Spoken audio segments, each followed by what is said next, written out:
Sang pulong sang Dios iti si Nanay Erlinda ni. Actually ako nayos ako yang magwali sa mga namatyan. Nagahatag kita ko sang appreciation. No, kay subo ba lang kadamo sa mga tao nga nagakapatay lang bawat wala gid ka i-appreciate. No? Ti si Nanay Erlinda i-appreciate naton siya sa sining gabi. No? Bisan sa katapusan na lang ng mga pila na lang kaadlaw ng mga inadlaw yan, no? Na makita pa naton siya. Pero i-appreciate naton sa sining gabi. No? Kaya of course, salamat man sa aton nga pinalangga nga SB member, no? Second sila ng nagpatigayon. Kaya of course man, kasi nga pamilya, kaya kasarin. Kaya si Nanay Erlinda, twice to pala niya siya actually nakita. Kaya nakita ko na sa iya, birthday it. The last nga birthday na ito galing iyaya, no? Namin pa sa iya, kasakay na siya sa wheelchair. Pero kung pasugtan na siya, masakot pa siya. No? May Nanay Erlinda. Okay, so, antes ko mag-share sa pulong sang Diyos, gamay lang ang appreciation no, sa kay Nanay Erlinda. So, si Nanay Erlinda, sino din nakakilala kay Nanay Erlinda rin? Sa mga kabataan natin? Sinong subang rin? No? Okay. One time nakapamangkot ko sini. Hindi anong mugin kakilala si tatay mo. Kaya kilala mo gina siya, hindi alin sang gamay, ako upod din kami sini. Alin ko ano din ang pagkilala mo sini sa iya. Kaya basta kay danay kami.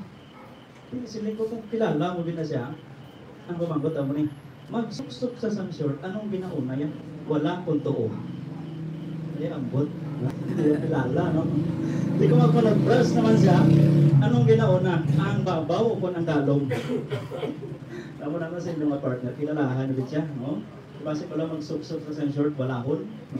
Or tuohon man siya. Okay, so si Nanay Erlinda na rin. Sakto ko na yung ngalan, Erlinda. Okay. So si Nanay Erlinda, natawo siya October 20, 1937. Ba, wala pa ko siya pinahong dahong niya. Ita dyan, no? Fluid po ko nun with milk ang honey. More pa ako siya. So natawo siya October 20, 1937. Kabalo ka mo kung anong adlaw ato siya sa mga nanay, ang kabataan niya, abi? Wala sila kabalo. Pero tingala ka, ano balaan ko niya, no? Natawo siya, Merkulis atong adlaw. Merkulis nga adlaw, natawo si Nanay Erlinda. Amo gini nga mga inadlaw ang pagtuhaw niya sa sini nga kalibutan. Kamo na, no? 1937. No? Kaga napatay siya sa December 21. Bulong mo nung adlaw to, kasi may itong kabalo na. 21. Sa Thursday ato siya, no, Sabado. In fact, nag-preparar kami sa to, nag-ariti. Kami ipag-abot ko to sa mga simbahan, kaya makadto kami sa fitting. Siguro ako to una nakabalugit siya, no? Nagbalita o nagtunda. Ito sa Rapi.